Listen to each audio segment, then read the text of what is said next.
Hello friends, आज बात करेंगे। ये जो है मेरा दूसरा वीडियो है जो मॉडर्न हिस्ट्री के लेक्चर की सीरीज का सेकेंड पार्ट है। ये देख रहे हैं पहला चैप्टर का first part, sources and approaches of the modern Indian history of India का। चलिए आगे देखते हैं इसका सोर्सेस सब कहाँ से हमें कैसे मालूम चलता है कि कैसे क्या क्या हुआ है हमारे इंडियन हिस्ट्री के पास्ट में। उन सभी चीज़ों के बारे में सोर्सेस क्या है उसके बारे में अध्ययन करते हैं।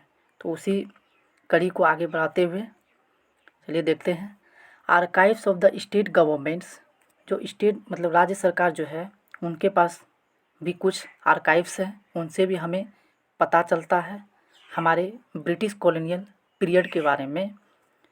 जैसे the sources material in the state archives comprise the records उनको तीन तीन पार्टों में बांटा गया है। जैसे the former British Indian provinces, तो उस समय जो इंडियन प्रोविंसेस ब्रिटिश के कॉलोनियल में जो थे उनसे उनके बारे में अध्ययन करने से भी हमें कुछ जानकारी मिलता है ब्रिटिश कॉलोनियल के बारे में, किस प्रकार से उन्होंने हमारे इंडिया में रूल किए हैं। और दूसरा जो है the erstwhile princely states which were incorporated in the Indian union after 1947, मतलब 1947 के बाद से जो है कुछ उनसे भी हमें पता चलता है। जैसे प्रिंसली स्टेट थे उस समय, उनसे भी हमें जानकारी मिलता है। और the foreign administration other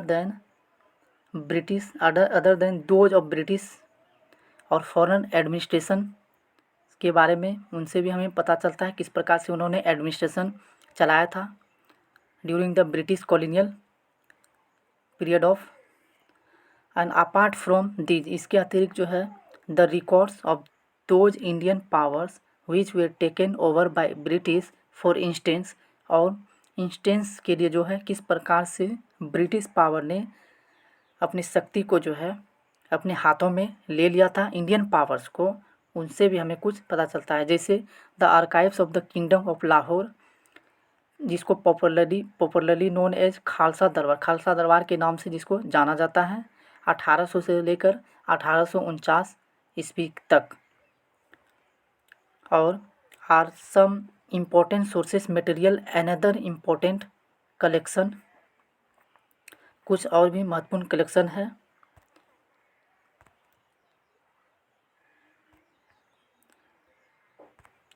the pre British public archives in India, Peshwa Daftar housed in the alienation office, कुछ जो है पुणे में जो है पेशवा हाउस दफ्तर स्थित है, उनसे भी हमें प्री ब्रिटिश पब्लिक आर्काइव्स के बारे में हमें पता चलता है। It forms the most valuable single sources for the study of Marathas history for a period of almost century before the fall of the Peshwas के पतन के बारे में हमें जो मराठा में जो पेशवा ने रूल किया था हमारे मॉडर्न इंडियन हिस्ट्री में, उसके बारे में भी हमें ये एकमात्र सिंगल सोर्सेज डॉक्यूमेंट है, उसके बारे में हमें बहुत ही महत्वपूर्ण जानकारी मिलता है। आगे देखते हैं for studying the history of the princely states of Rajasthan, और राजस्थान के बारे में जब हम प्रिंसली स्टेट के बारे में अध्ययन करने पर पता चलता है जयपुर, बीकानेर, जोधपुर, उदयपुर etc.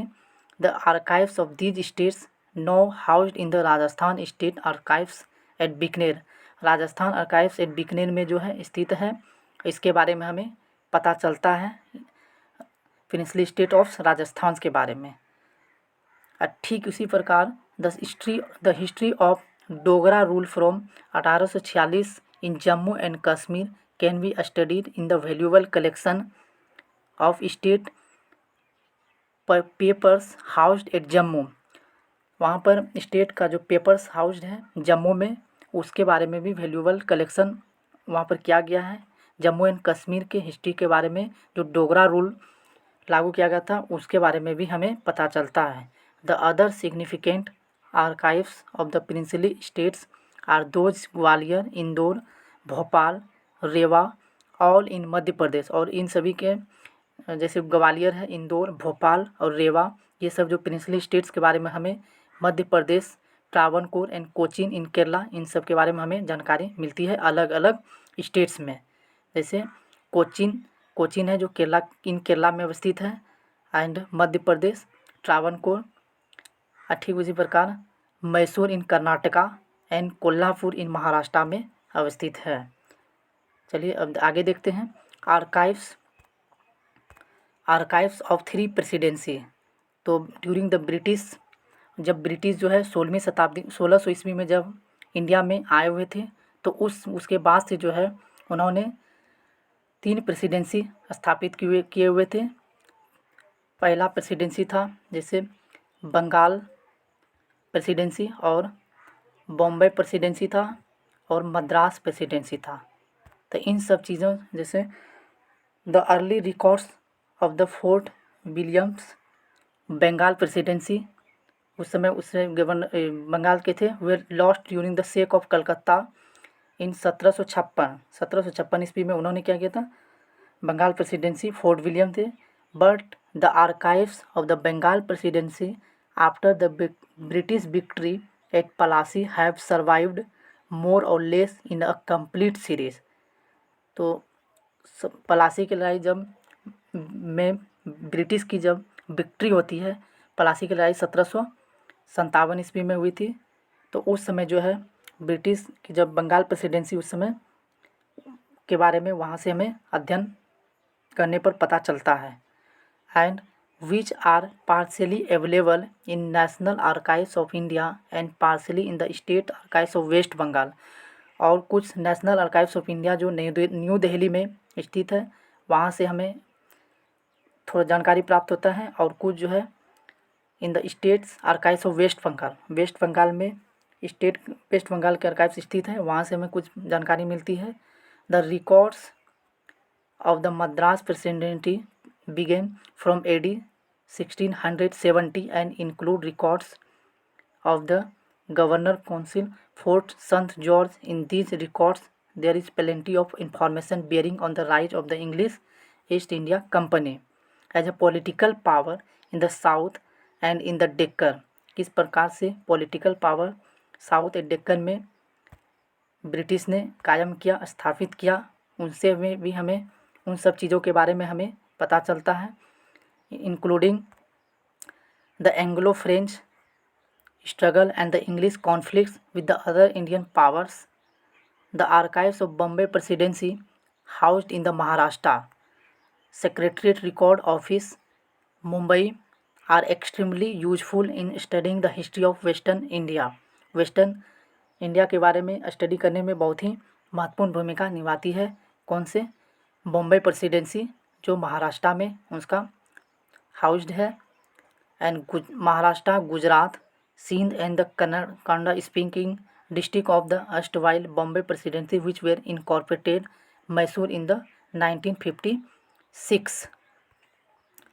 चलिए archives of the other European powers. जैसा कि पता है कि 16वीं शताब्दी जब इंटर किए थे, यूरोपियन में बहुत सारे यूरोपियंस जो है हमारे कंट्री में एज ए ट्रेडिंग के रूप में आए हुए थे। उसके बाद उन्हीं में से जैसे Portuguese, Dutch, France, Danes, British इत्यादि। The archives related Portuguese preserved in Goa. Portuguese ने जो है गोवा को कैप्चर कर लिया था, उसके बारे में हमें पोर्तुगीज के बारे में वो कुछ अपने डॉक्यूमेंट्री में है, उनसे हमें जानकारी मिलता है आर्काइव्स के बारे में। And mainly belonging to the period from 1700 to 1900।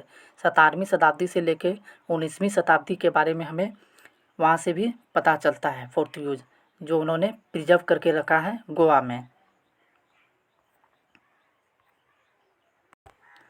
Valuable for the history of Portuguese possession in India, the orders and dispatches from Lipson received in Goa and responses and reports dispatched from India to Portugal constitute the most significant historical material among the Portuguese archives। जैसे उनके बारे में हमें पोर्तुगीज ने किस प्रकार से संपत्ति को इन इंडिया में अपनी आगे एक्सपेंशन किया था, उनसे बारे में हमें जानकारी मिलता है। The orders and dispatches from Lisbon received in Goa, तो जो आदेश को जो किस प्रकार से रिसीव किया था गोवा में, वो चीज़ भी हमें जानकारी मिलती है। The Dutch records of Cochin and Malabar in the Madras record office and those of Chinsurah in the state archives of West Bengal. West Bengal जो है चिंसूरा में भी स्थित है, उनसे भी हमें जानकारी मिलती है। The French archives of Chandernagore and Pondicherry, now Puducherry के नाम से भी जाना जाता है, वे taken to Paris by the French authorities before they relinquished these settlements. The archives of the Danish possession were also transferred to the Copenhagen when the Danes sold Vancouver and Serampore to the English East India Company in 1845। मतलब overall हम कह सकते हैं कि किस प्रकार से क्या क्या जो सारी घटनाएं हुआ था, किस प्रकार से स्टेट को कब कैप्चर किया था ब्रिटिश और अदर यूरोपियंस कंट्रीज़ ने, उन सभी चीज़ों के बारे में जितने भी डॉक्यूमेंट्स हैं अलग अलग जगह पर अलग अलग प्रेसिडेंसी पर स्थित हैं, और वहाँ पर उनसे हमें जानकारी मिलता हाउस्ड है, और उन सभी चीज़ों के बारे में हमें वहाँ से जानकारी मिलती है। थैंक यू, आज इतना ही रहने देते हैं, अगला नेक्स्ट लेक्चर में देखेंगे। बहुत बहुत धन्यवाद देखने के लिए।